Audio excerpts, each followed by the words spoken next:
स्वागत है आप सभी का विकास यूनिवर्सिटी में। मेरा नाम है विकास शर्मा और आज का जो हमारा टॉपिक रहेगा वो रहेगा रोम का फुल कॉन्सेप्ट। आज हम रोम के बारे में जानेंगे कि रोम क्या चीज होती है, ये मदरबोर्ड में कहाँ पे इंस्टॉल होती है और ये कितने टाइप्स की होती है और इसका इंटरनल स्ट्रक्चर क्या है। ये सभी चीजें हम सीखेंगे इसी एक ही वीडियो में। तो चलिए आइए स्टार्ट करते हैं। तो सबसे पहले हम यहाँ पे रोम की क्या कर लेते हैं, फुल फॉर्म देख लेते हैं कि रोम की फुल फॉर्म हमारे पास क्या है। बेसिक से स्टार्ट करेंगे। Read only memory, read only memory, ठीक है। आर से बना हमारे पास रीड, ओ से बना हमारे पास ओनली, एम से बना हमारे पास मेमोरी। अब देखिए रीड ओनली मेमोरी मतलब ये मेमोरी क्या करती है, एक प्राइमरी मेमोरी है, आप सभी को पता है, ठीक है। रैम का कॉन्सेप्ट हमने पीछे वाली वीडियो में कर लिया था, अगर जिसने नहीं देखा है वो जाके देख सकता है, आई बटन में आपको लिंक मिल जाएगा, ठीक है। तो रीड ओनली मेमोरी ये क्या कर सकती है, सिर्फ हम इसको रीड कर सकते हैं, इसके ऊपर हम कोई भी राइट नहीं कर सकते। नाम से ही पता चल रहा है रीड ओनली मेमोरी मतलब कि हम इस मेमोरी में सिर्फ रीड कर सकते हैं, इसमें हम राइट नहीं कर सकते हैं। जो रैम हमारे पास होती थी वो क्या है, रैंडम एक्सेस मेमोरी, उसमें हम रीड भी कर सकते थे और उसको हम राइट भी कर सकते थे। रैम को हम रीड भी कर सकते हैं और रैम को हम राइट भी कर सकते हैं। बट जो रोम है वो क्या है, रीड ओनली मेमोरी, इसको हम ओनली रीड कर सकते हैं, इसमें हम राइट नहीं कर सकते हैं, तभी इसका नाम पड़ा रीड ओनली मेमोरी, ठीक है। और रैम हमारे पास क्या थी, टेम्परेरी मेमोरी थी, वोलाटाइल मेमोरी थी। और रीड ओनली मेमोरी ये कौन सी मेमोरी है हमारे पास, ये है नॉन वोलाटाइल मेमोरी, ये हमारे पास है non volatile memory. Non volatile memory समझते हैं इसके बारे में कि नॉन वोलाटाइल मेमोरी क्या होती है। नॉन वोलाटाइल मेमोरी मतलब जो वोलाटाइल नहीं है, जो अस्थिर नहीं है। नॉन वोलाटाइल का मतलब यही होता है कि जो अस्थिर नहीं, वोलाटाइल का मतलब होता है जो अस्थिर है, जो कि जैसे कि आपके पास करंट है, करंट जैसे चला जाएगा तो वोलाटाइल मेमोरी क्या हो जाती है, एकदम फ्लश ऑफ हो जाती है, जैसे कि हमारे पास रैम थी। जो नॉन वोलाटाइल मेमोरी है इसमें करंट का कोई भी लेना देना नहीं है। अगर करंट आपका चला भी जाए, आप कंप्यूटर को स्विच ऑफ करेंगे तो रैम क्या रहेगी, जितना भी इसमें डेटा रहेगा वो क्या रहेगा, स्टोर्ड रहेगा, ठीक है। तो ये क्या है, एक non volatile memory. Non volatile memory मतलब परमानेंट मेमोरी। ये क्या है, ये है एक परमानेंट मेमोरी, ठीक है। तो अब इसमें होता क्या चीज है, परमानेंट मेमोरी है, इसमें कुछ डेटा होता है, बट वो क्या डेटा होता है, ठीक है। जैसे कि हमको पता है हार्ड डिस्क में तो हमारा डेटा होता है, जो भी हमारी डेटा होती है, सॉन्ग्स होती है, वीडियोस होती है, सिस्टम्स की फाइल्स होती है, और भी जो भी हमको चीजें स्टोर करनी पड़ती है वो कहाँ पे हम करते हैं, वो हम करते हैं हार्ड डिस्क में, ठीक है। और वर्किंग के लिए जो स्पेस हमारे पास रहता है वो रहता है रैम का, हमने लास्ट वीडियो में ये क्लियर किया था। बट जो अब ये रीड ओनली मेमोरी है इसमें क्या रहता है, ठीक है। तो इसमें मैं आपको बता दूं इसमें क्या रहता है, इसमें रहता है फर्मवेयर, इसमें रहता है फर्मवेयर, ठीक है। जो रीड ओनली मेमोरी है इसमें इंस्टॉल्ड रहता है फर्मवेयर। अब फर्मवेयर क्या चीज होती है, फर्मवेयर को थोड़ा सा यहाँ पे समझेंगे हम फर्मवेयर के बारे में कि फर्मवेयर क्या चीज होती है, तभी हमको क्लियर हो गया बिल्कुल कॉन्सेप्ट की रोम क्या चीज होती है, ठीक है। हम बात करेंगे फर्मवेयर की, बात करते हैं फर्मवेयर की कि फर्मवेयर क्या होता है। तो अब यहाँ पे हम देखते हैं कि जो फर्मवेयर होता है वो क्या होते हैं, एक सॉफ्टवेयर होता है। फर्मवेयर एक सॉफ्टवेयर होता है, इसको आप सॉफ्टवेयर बोल सकते हैं या आप इसको क्या बोल सकते हैं, इंस्ट्रक्शंस बोल सकते हैं, इसको आप इंस्ट्रक्शन भी बोल सकते हैं या इसको हम इंफॉर्मेशन भी बोल सकते हैं, ऐसा मान के चलिए, ठीक है। फर्मवेयर सॉफ्टवेयर भी बोल सकते हैं, इंस्ट्रक्शन भी बोल सकते हैं और इंफॉर्मेशन भी बोलते हैं, ठीक है। तो एग्जाम्पल के लिए मैं फर्मवेयर का अगर एग्जाम्पल देना चाहूं जो आपके माइंड में एकदम बिल्कुल सेट हो जाएगा, जैसे कि जब हम कंप्यूटर ऑन करते हैं, ठीक है, तो सबसे पहले क्या स्टेप होता है, जो हमारा जो ऑपरेटिंग सिस्टम है वो हार्ड डिस्क से कहाँ पे चला जाता है, वो हमारा रैम के अंदर लोड होने लगता है, ठीक है। उस प्रोसेस को हम क्या बोलते हैं, उस प्रोसेस को हम बूटिंग बोलते हैं, ठीक है। अब कंप्यूटर को कैसे पता कि जब मैं ऑन का बटन दबाऊंगा तो ऑपरेटिंग सिस्टम को हार्ड डिस्क से रैम में लोड होना है, ये उसको कैसे पता? ठीक है, ये उसको कैसे पता ये सब चीजें? अगर मैं प्रिंट का बटन दबाऊं, हम कोई भी फाइल खोल लेते हैं कंप्यूटर में, अगर मैं प्रिंट का बटन दबाऊं तो प्रिंट निकल जाता है। प्रिंटर को कैसे पता कि जब यहाँ पे प्रिंट का बटन दबाया तो प्रिंट निकलना है? ठीक है, ये सारी चीजें कैसे उसको पता? ये सारी चीजें इस वाले फर्मवेयर में पहले ही इंस्ट्रक्शन के थ्रू बता दी जाती है कि आपको क्या क्या काम करना है। जब ये वाला बटन दबेगा तो आपको ऐसा काम करना है, जब ये वाला बटन दबेगा तो आपको ऐसा काम करना है। ठीक है, और फर्मवेयर सिर्फ कंप्यूटर में नहीं, सभी जगह जितने भी डिजिटल हमारे पास गैजेट है सभी में फर्मवेयर इंस्टॉल्ड होता है कहीं ना कहीं। कंप्यूटर की अगर बात की जाए तो कंप्यूटर में रोम में फर्मवेयर इंस्टॉल होता है। अगर हम बात करें मोबाइल फोन की, उसमें भी रोम में इंस्टॉल्ड होता है फर्मवेयर। अगर हम बाकी जितने भी गैजेट की बात करें तो सभी में फर्मवेयर कहीं ना कहीं इंस्टॉल होता है। जैसे कि हम वॉशिंग मशीन की बात करें तो वॉशिंग मशीन में भी फर्मवेयर होता है। अगर जैसे कि वॉशिंग मशीन को अगर आप 5 मिनट के लिए लगा दिए जाए कि 5 मिनट बाद बंद हो जाएगी, तो वॉशिंग मशीन को कैसे पता कि 5 मिनट तक ही आपको रन करना है, उसके बाद स्टॉप हो जाना है? वो सारी इंस्ट्रक्शन कहाँ पे? वो फर्मवेयर में इंस्टॉल्ड है, पहले से ही बता दी गई है। ठीक है, उसको बोलते हैं फर्मवेयर। और फर्मवेयर आपके माइक्रो प्रोसेसर में भी हो सकता है, सॉरी अपने माइक्रोवेव में भी हो सकता है। ठीक है, आपके टीवी में हो सकता है, जितने भी डिजिटल ये गैजेट है सभी में आपका फर्मवेयर होता है। ठीक है, और फर्मवेयर क्या होता है? ये एक सेट ऑफ कोड आप रख लीजिए, ये एक सेट ऑफ कोड होता है। ये एक सेट ऑफ कोड होता है जो कि फ्यू किलोबाइट्स का होता है, जो कि फ्यू केबीज का होता है, ज्यादा इसका साइज नहीं होता है। ठीक है, ये सेट ऑफ कोड है या सेट ऑफ इंस्ट्रक्शंस है जो कि फ्यू किलोबाइट्स का होता है। ठीक है, और जिसमें पहले ही बता दिया जाता है कि ये जो चीज है, जो प्रोडक्ट है, ये क्या काम करेगी। जैसे कि मैंने एग्जांपल लिया, अभी हम कंप्यूटर की बात करेंगे। कंप्यूटर मान लीजिए ये हमारा हार्ड डिस्क है, ये हमारी हार्ड डिस्क है, और ये हमारी क्या है? रैम है। ये हमारी रैम है। ठीक है, अब आपने क्या किया? आपने अपना कंप्यूटर क्या कर दिया, यहां से ये आपका ऑन ऑफ का बटन है, आपने यहाँ पे ऑन कर दिया। जैसे कि आपने अपना कंप्यूटर ऑन कर दिया तो हार्ड डिस्क से जो ऑपरेटिंग सिस्टम था वो क्या करने लग गया? लोड होने लग गया। कहाँ पे? रैम में। अब ऑपरेटिंग सिस्टम को कैसे पता कि हमको रैम में लोड होना है? तो ये सारी चीजें कहाँ पे बताई जाती है? सेट ऑफ कोड के थ्रू ये फर्मवेयर में पहले से ही लिख दी जाती है कि आपको अगर ये वाला बटन दबेगा तो आपको ये वाला काम करना है, अगर ये वाला बटन दबेगा तो आपको ये वाला काम करना है। तो ये सारी जो चीजें हैं ये पहले से ही फर्मवेयर में रोम के अंदर पहले ही बता दी जाती है। ठीक है, इसका सबसे बेस्ट एग्जांपल है हमारा बायोस सिस्टम। पीसी में जो बूट फर्मवेयर होता है, पीसी में जो बूट फर्मवेयर होता है,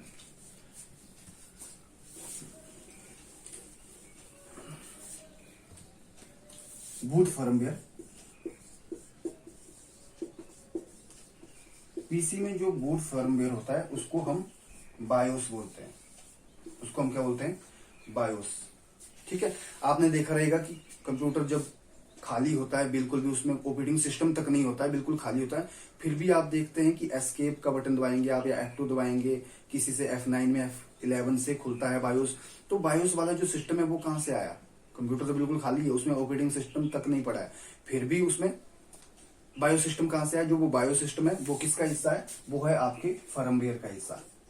ठीक है, तो ये सारी चीजें कहां पे बता दी जाती है? हमारे रोम में पहले से ही ये इंस्ट्रक्शन फर्मवेयर के थ्रू इसमें इंस्टॉल्ड की जाती है। ठीक है, और ये क्या चीज होती है? तभी ये कौन सी मेमोरी है? Permanent memory. क्योंकि अगर ये मान लो खत्म हो गई स्विच ऑफ करने पे, तो अगली बारी तो कंप्यूटर ऑन होगा ही नहीं, उसको पता ही नहीं कि आपने क्या करना है। ये वाला बटन दबा के उसमें क्या परफॉर्म करना है डिसीजन, ये वाला बटन दबाना तो उसने क्या करना है? स्विच ऑन दबाओ तो उसको क्या पता मुझे ऑन होना है, स्विच ऑफ का बटन दबाओ उसको क्या पता मुझे स्विच ऑफ होना है। तो ये सारी चीजें कहां पे होती है? ये सारी चीजें होती है फर्मवेयर में, आपके रोम में। ठीक है, तो आपको क्लियर हो गया रोम का कॉन्सेप्ट। ठीक है, अब हम कुछ रोम की यहाँ पे टाइप्स के बारे में देखेंगे कि रोम कितने टाइप्स की हमारे पास मार्केट में उपलब्ध है। तो बात करते हैं सबसे पहले तो मैं बात करता हूं मास्क्ड रोम की, मास्क रोम। ठीक है, ये एक टाइप है रोम की। एंड देन उसके बाद हम बात किया जाए तो हमारे पास होती है पी रोम, हमारे पास पी रोम उपलब्ध है मार्केट में। पी रोम का मतलब प्रोग्रामेबल,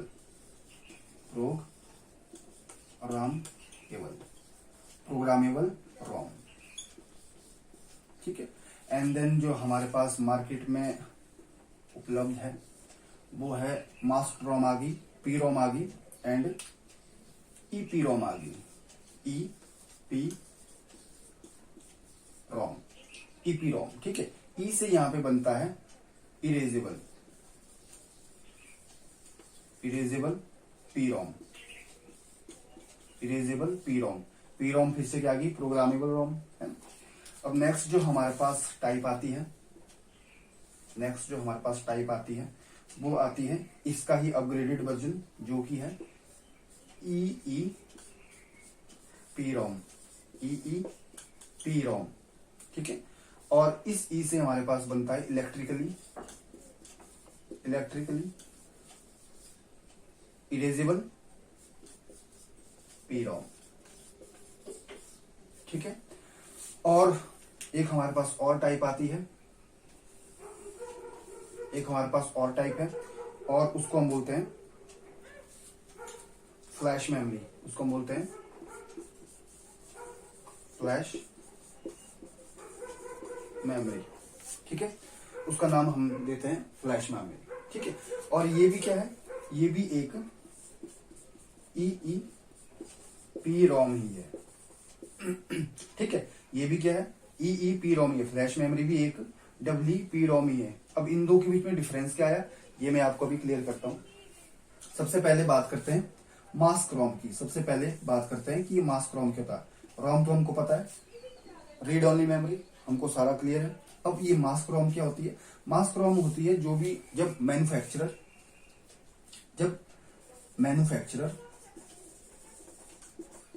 क्या होता है, जो कि रोम को बना रहा है, जब मैन्युफैक्चरर इस रोम को डिजाइन कर रहा है, डेवलप कर रहा है, तभी उसी टाइम इसको प्रोग्राम करना, उसको बोलते हैं मास्क रोम। एक ऐसी रोम जो मैन्युफैक्चरर के टाइम ही प्रोग्राम कर दी जाए उसको बोलेंगे हम मास्क रोम, क्लियर है। एक ऐसी रोम जो कि मैन्युफैक्चरर के टाइम पे ही, डेवलपिंग के टाइम पे ही, जब उसको डिजाइन कर रहे हैं या मैन्युफैक्चर कर रहे हैं उसी टाइम उसको प्रोग्राम कर दिया जाए तो उसको बोलेंगे हम मास्क रोम, क्लियर। अब बढ़ते हैं पी रोम की तरफ कि पी रोम क्या होती है। अब पी रोम में यहाँ पे हमारे पास आ गया पी माने प्रोग्रामेबल रोम। अब ये प्रोग्रामेबल रोम एक ऐसी रोम होती है जिसको हम एक टाइम प्रोग्राम कर सकते हैं, ठीक है। अब ऐसा नहीं कि पहले से ही प्रोग्राम बन होके आती है और उसको इरेज करके फिर से प्रोग्राम उसमें इंस्टॉल करते हैं, नहीं। ये पहले क्या आती है, ये पहले एम्प्टी आती है, ये पहले यहाँ से एम्प्टी आती है, इसको हम एम्प्टी लेते हैं। पी रोम क्या होती है, एकदम एम्प्टी होती है। फिर हम इसको क्या कर सकते हैं, ओनली वंस हम इसको प्रोग्राम कर सकते हैं, तो उस ऐसी रोम को हम बोलेंगे पी रोम, क्लियर है।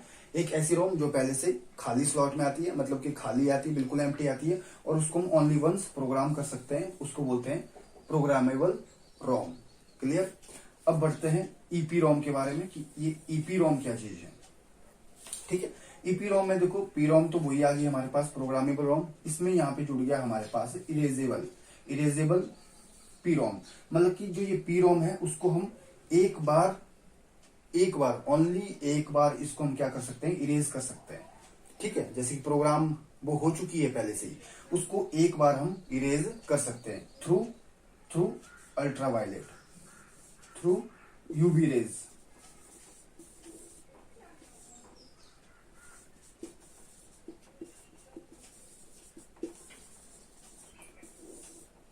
ठीक है, क्लियर हो गया। पी रोम क्या होती है, जो पहले से खाली आती है। पी रोम वो होती है जो पहले से एम्प्टी आती है और उसको हम एक बार प्रोग्राम कर सकते हैं। और ईपी रोम क्या होगी, ये एक ऐसी पी रोम है जिसको हम क्या कर सकते हैं, एक बार प्रोग्राम हो चुकी है उसको हम एक बार फिर से अल्ट्रावायलेट के थ्रू उसको इरेज कर सकते हैं और उसको फिर एक बार प्रोग्राम कर सकते हैं, ठीक है, क्लियर हो गया इतना। अब बात करते हैं डबल ई पी रोम की, electrically erasable programmable read only memory.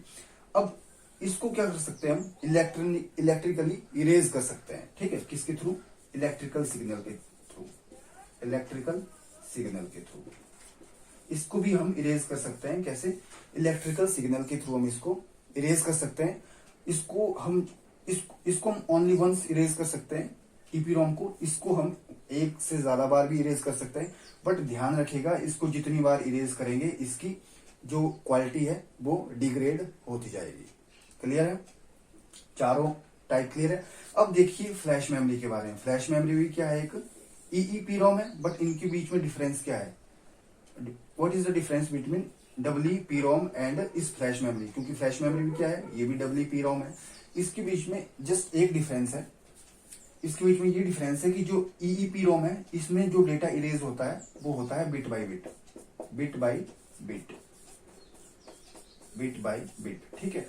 ईईपीरोम में डेटा इरेज होगा बिट बाय बिट, और ईईपीरोम जो कि फ्लैश मेमोरी, ये वाली फ्लैश मेमोरी है, इसमें डेटा होगा इरेज कैसे? Block bye block, block bye block. Clear है? इन दो के बीच में क्लियर है? ईईपीरोम इसमें बिट बाय बिट हमारा डेटा इरेज होगा। जो ये ईईपीरोम है जो कि फ्लैश मेमोरी है, ये भी एक क्या है? ईईपीरोम है। इन दो की डिफरेंस यह है कि ये bit by bit data erase करेगा और ये ब्लॉक बाय ब्लॉक डेटा को इरेज करेगा। जस्ट इतना ही सारी डिफरेंस है। ठीक है? तो हमारी ये 5 टाइप की हमारे पास रोम की टाइप्स है जो हमने आज क्लियर कर ली। ठीक है? अब नेक्स्ट चलते हैं। नेक्स्ट बस हमारे पास एक चीज लास्ट बच गया, और वो चीज है इंटरनल स्ट्रक्चर ऑफ रोम। उसको जानना भी जरूरी है कि इंटरनल स्ट्रक्चर क्या है।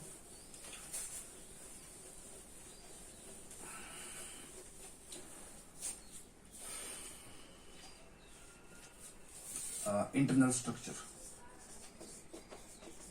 इंटरनल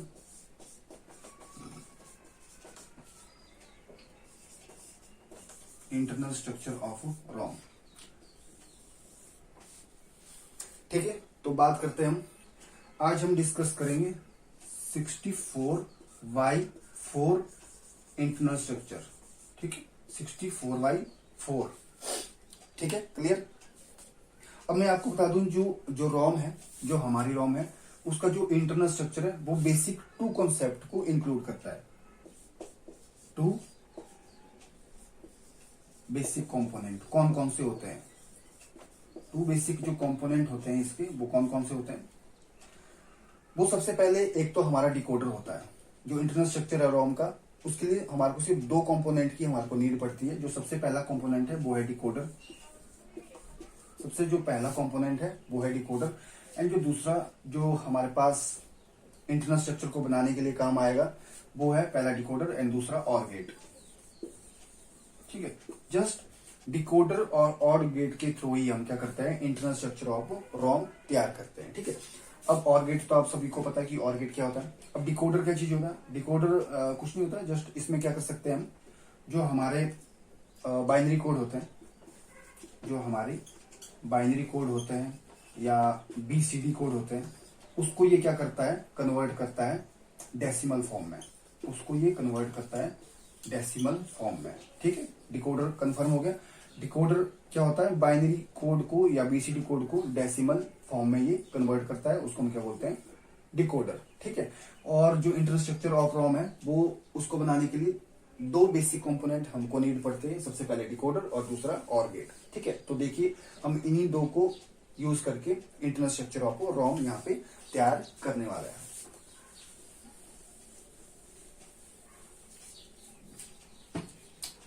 अब मैं यहाँ पे एक डिकोडर बनाने वाला हूं, ध्यान से देखिएगा। यहाँ पे क्या है? एक ये डिकोडर, ये मेरा एक डिकोडर है। और जो ये डिकोडर है ये है 6x64 का, मतलब 6x64 का डिकोडर। क्या मतलब हुआ? कि इसमें क्या होगी? 6 इनपुट आएगी। इसमें क्या होगी? 6 इनपुट आएगी। 1 2 3 4 5 6। इसमें क्या आ गई? 6 input I.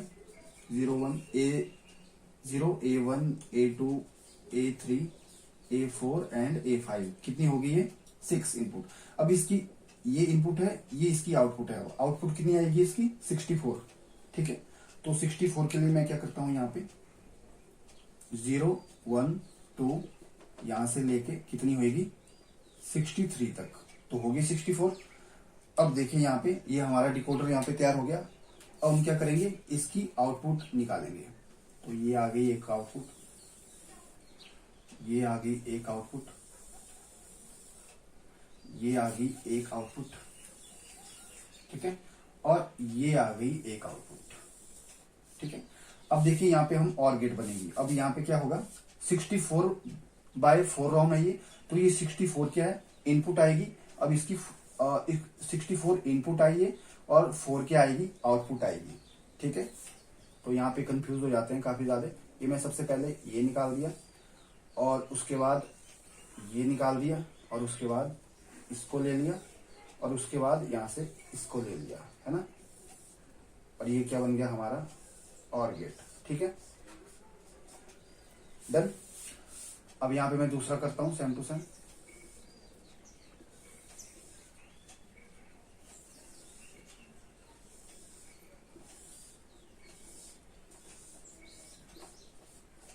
F2 same to same third में भी करेंगे।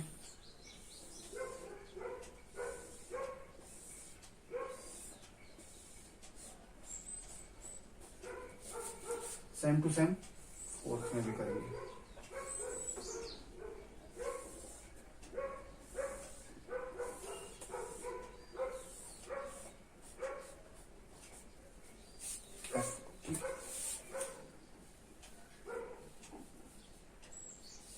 ये देखिए, ठीक है। तो ये हमारा क्या बना, इंटरनल स्ट्रक्चर ऑफ रोम। अब मैंने क्या बताया था, दो बेसिक कंपोनेंट चाहिए रोम के इंटरनल स्ट्रक्चर को क्रिएट करने के लिए, एक डिकोडर और एक और गेट, ठीक है। देखो डिकोडर और गेट से हमने क्या बनाया, पूरा इंटरनल स्ट्रक्चर ऑफ रोम बनाया। अब यहाँ पे मैंने क्या कितना बनाया, 6/64 का डिकोडर बनाया, मतलब कि 6 इसमें क्या गई, ये इनपुट गई और 64 क्या गई, आउटपुट गई। अब ये रोम क्या है, 64/4, तो 64 क्या है यहाँ पे, ये इनपुट है और 4 क्या है, ये यहाँ पे आउटपुट है। क्लियर हो गया इंटरनल स्ट्रक्चर ऑफ रोम, ठीक है। तो आज का हमारा टॉपिक यही था जिसमें हमने रोम के बारे में सीखा, रोम की कितनी टाइप्स है उसके बारे में सीखा और इंटरनल स्ट्रक्चर ऑफ रोम हमने यहाँ पे सीखा, ठीक है। अगर आपको फिर भी कोई दिक्कत है तो कमेंट सेक्शन में कमेंट कीजिएगा, मैं उसको रिप्लाई देने की जरूर कोशिश करूंगा। आप सभी का बहुत बहुत धन्यवाद वीडियो को अंत तक देखने के लिए।